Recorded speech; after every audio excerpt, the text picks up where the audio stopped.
Thanks for checking this video out. There's lots of others. Please feel free to take a look and maybe subscribe if you like what you see.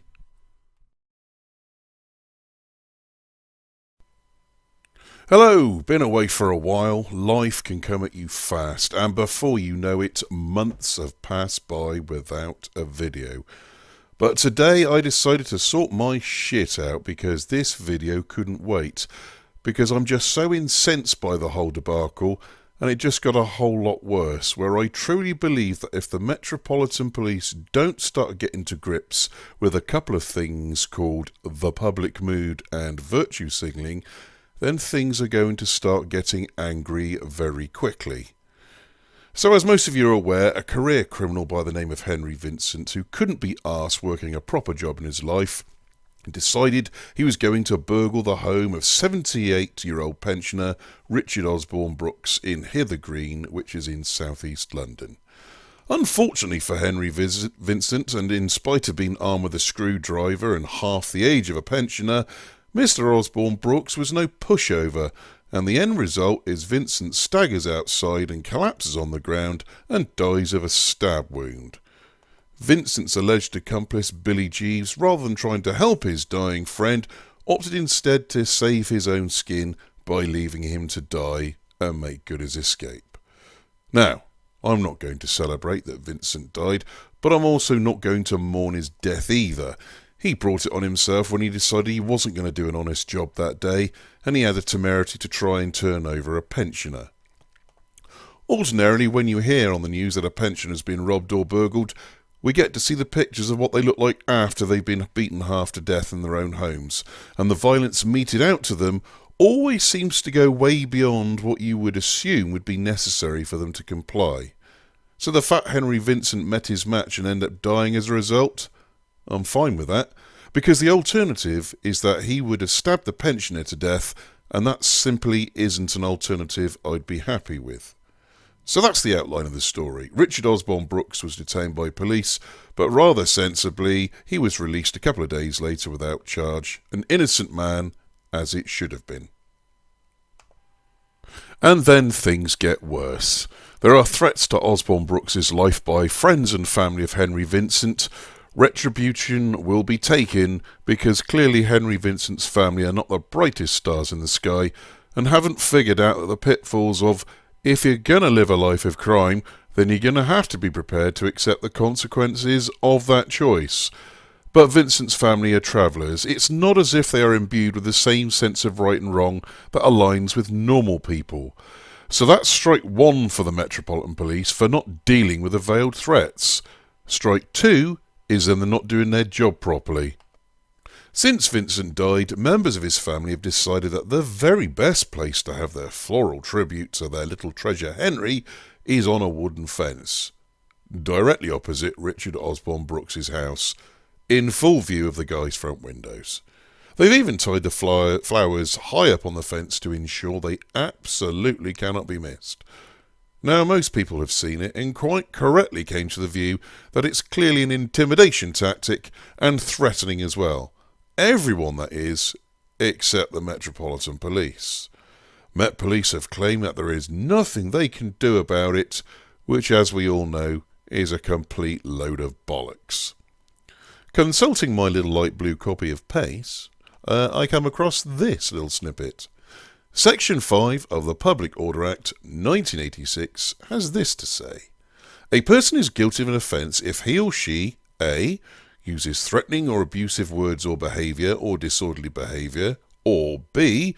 displays any writing, sign or other visible representation which is threatening or abusive within the hearing or sight of a person likely to be caused harassment, alarm or distress thereby.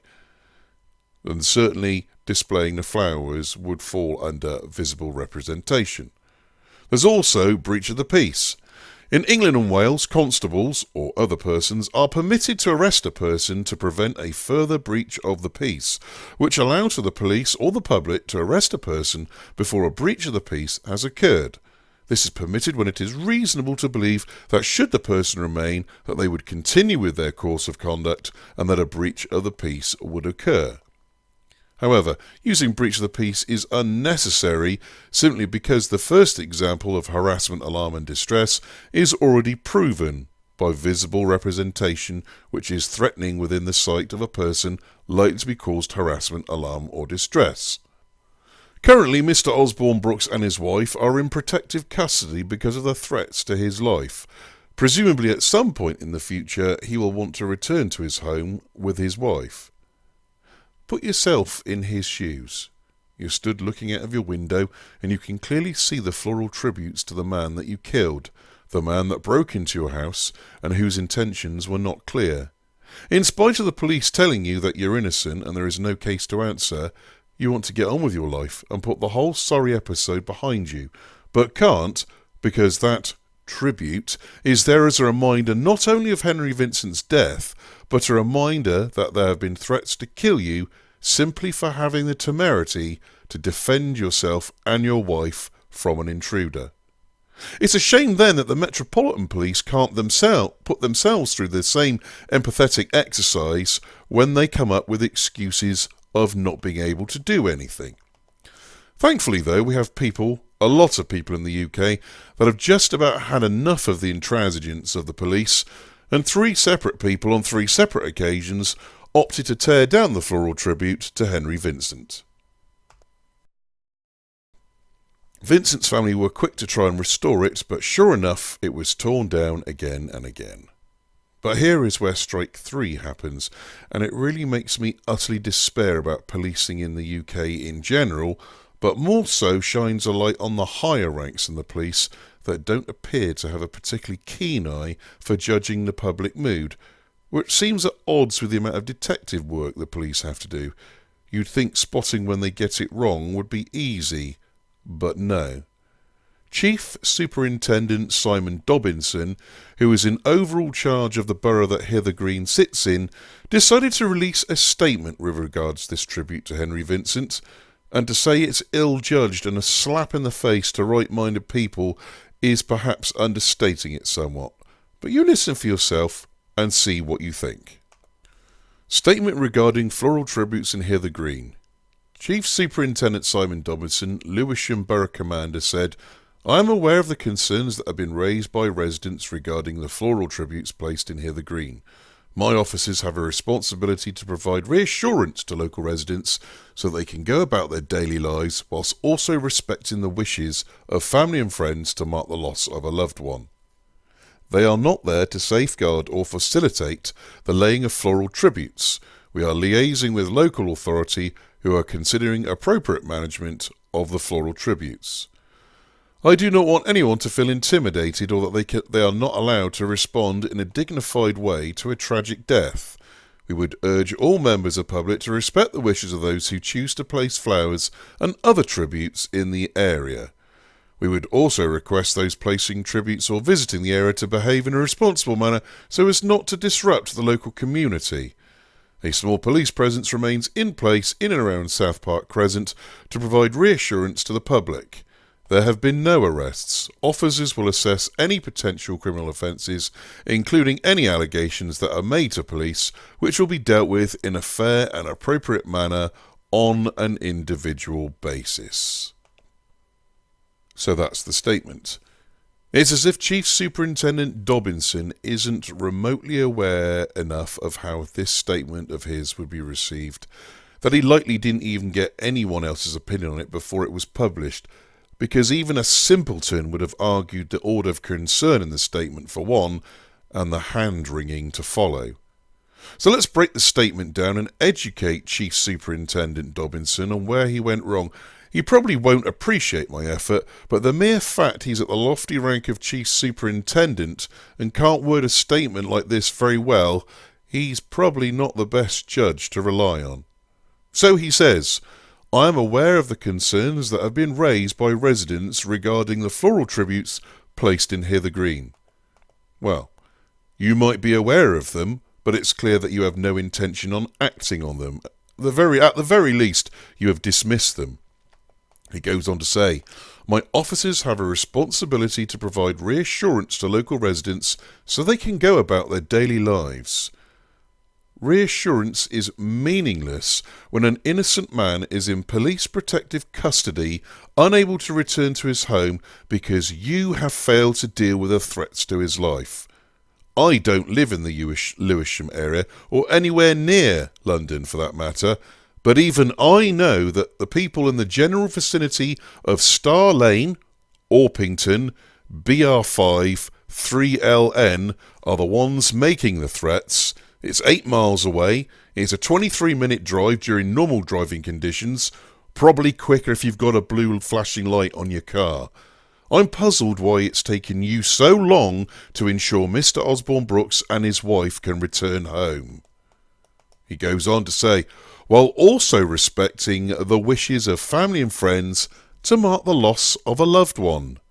No, no, no.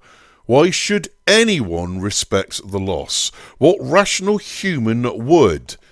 It's quite a simple equation. Henry Vincent was out to burgle someone's house. If he didn't get into Richard Osborn-Brookes' house, he would have tried his luck in one of the other houses on the same street.